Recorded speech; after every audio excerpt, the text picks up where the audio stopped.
नमस्कार दोस्तों, मैं आपका दोस्त रितेश सिंह कौशिक आपके अपने चैनल करते हैं कुछ बात में फिर से आप लोग सभी का स्वागत करता हूं नए वीडियो के साथ, नए अंक के साथ। दोस्तों, आज मैं बात करूंगा आप लोगों से एक बिहार के राजनीतिक दल के एक होनहार लड़के के बारे में, जिसको उसके परिवार के द्वारा ही दरकिनार कर दिया गया। एक जिसको बोलते हैं ना, बलि का बकरा बना दिया गया। पता नहीं वो इल्ज़ाम जो उसके ऊपर लगाया गया वो प्रूफ हुआ आज तक कि नहीं हुआ, कि एआई जनरेटेड था, वो सब अभी तक कुछ क्लियर नहीं हुआ। लेकिन जो एक होता है ना, एक बहाना बनाया गया खाली उसको निकालने के लिए पार्टी से। और इसमें राजनीति भी हो सकती है, इसमें पारिवारिक दखल भी हो सकता है, और इसमें चाटुकारिता भी हो सकती है शामिल। इसमें कोई बड़ी बात नहीं है। तो आप लोग अभी भी अगर नहीं समझ पाए हैं तो मैं आपको बता देना चाहता हूँ कि मैं आज बात करने जा रहा हूँ तेज प्रताप यादव, सन ऑफ लालू यादव। तेज प्रताप यादव आप जानते ही हैं, लालू यादव के बड़े बेटे हैं और बिहार सरकार में एक बार मंत्री भी रह चुके हैं, स्वास्थ्य मंत्री रह चुके हैं वो। और देखा जाए तो युवाओं में जो हैं बहुत क्रेज है उनका। उनको आरजेडी ने बहुत हल्के में ले लिया कि तेज प्रताप यादव राजनीति करने योग्य नहीं हैं। वो अपने ऐसे वैसे फैसलों से हमेशा पार्टी को नीचा दिखाते हैं।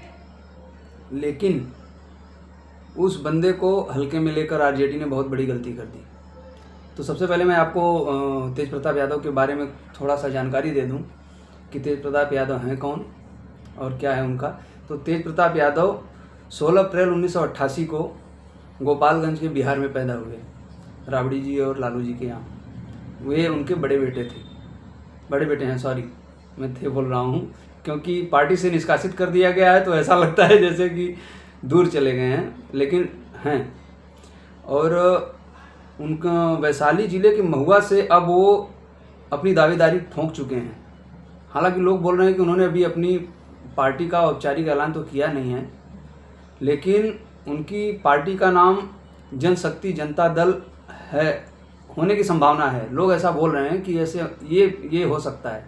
अभी इस पर बस मुहर लगानी बाकी है और तेज प्रताप यादव के द्वारा उसका किसी भी रैली में औपचारिक जो है नाम बोला जा सकता है।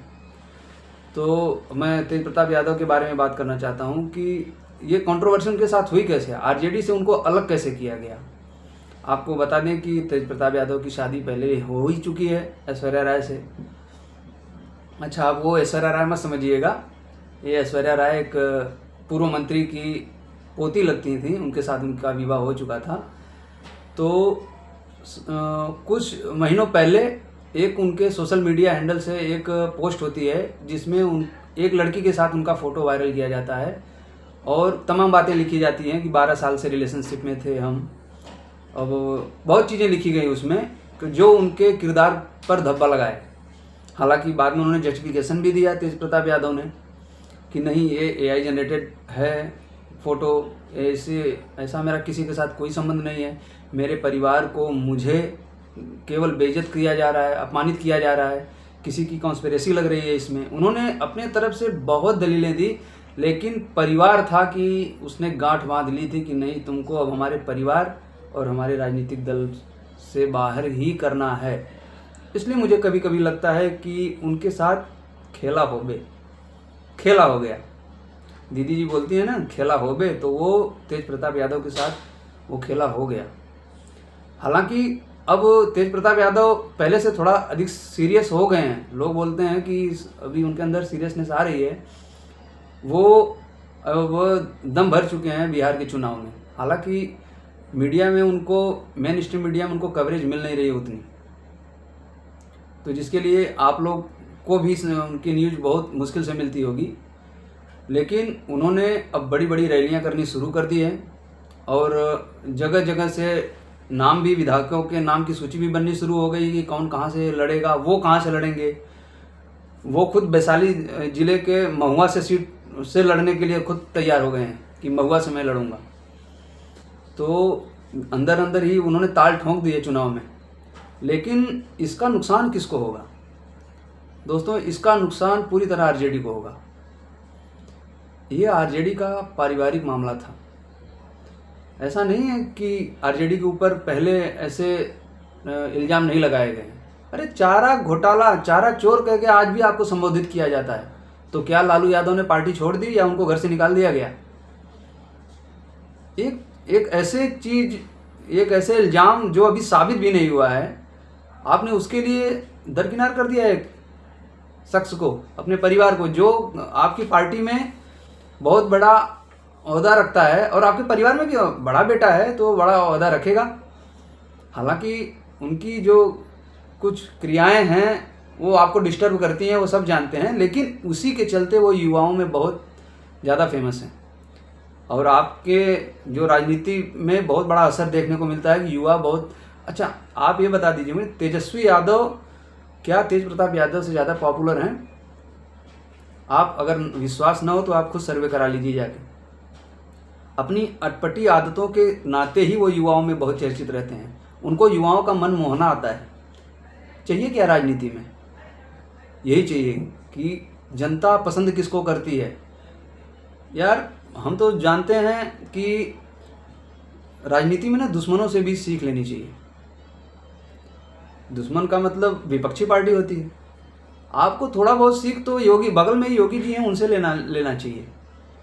योगी जी कितना संभाल के चलते हैं, हर चीज़ को कहीं बिखरने नहीं देते। अपने किसी सदस्य को कहीं कुछ प्रॉब्लम होती है तो अपने घर की तरह मान के, पार्टी टूटने की नौबत आकर भी पार्टी को बचा लिया गया है। आप उससे सीखिए। और आपने एक छोटा सा इल्ज़ाम लगा के अपने परिवार को तोड़ दिया, जिसका फ़ायदा तो एनडीए उठाएगी। और अभी तो उसने करारा प्रहार करना शुरू भी नहीं किया है। अभी तो जिसको बोलते हैं ना, तलवार में धार लगा रहे हैं एनडीए वाले। अब भी मैदान में जब उतरेंगे ना तो आपके पास जवाब नहीं होगा उनके सवालों का। और हालांकि तेज प्रताप यादव ने अपने आरजेडी के लिए कोई ऐसा नकारात्मक बातें नहीं बोल रहे हैं रैली में।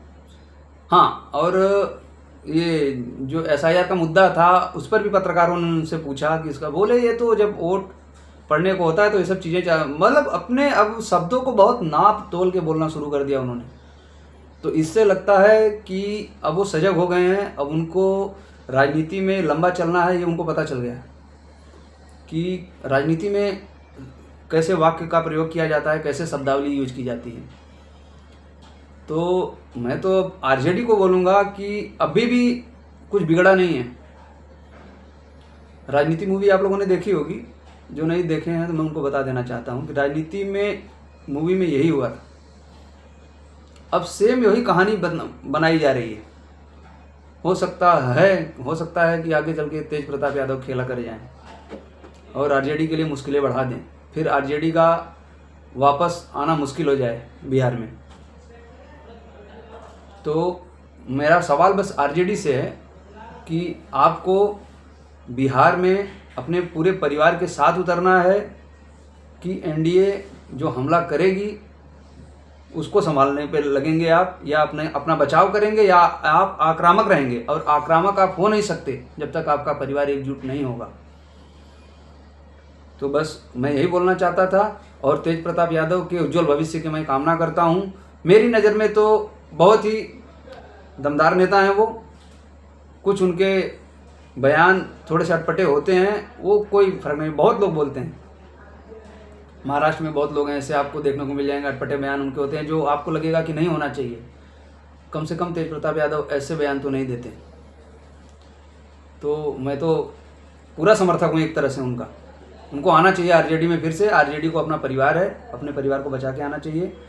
उनको जाएं, तेज प्रताप यादव को समझाएं, फिर से पार्टी में वापस लाएं। हालांकि अभी तक उन्होंने अपनी पार्टी का औपचारिक जो है ऐलान किया नहीं है, तो अभी टाइम है आरजेडी के पास कि सुलह कर सकते हैं।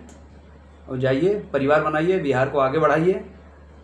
और सबसे बड़ी चीज़, अपने परिवार की ढाल बनिए, क्योंकि अब एनडीए का जो गोला है ना वो बरसने वाला आप लोगों के ऊपर। उसको संभालने के लिए परिवार रूपी जो है ना सुरक्षाशील, वो आपको बनाना पड़ेगा। बस आज की बात यहीं तक। मिलते हैं अगले वीडियो में किसी अगले मुद्दे के साथ। तब तक के लिए वंदे मातरम, जय हिंद।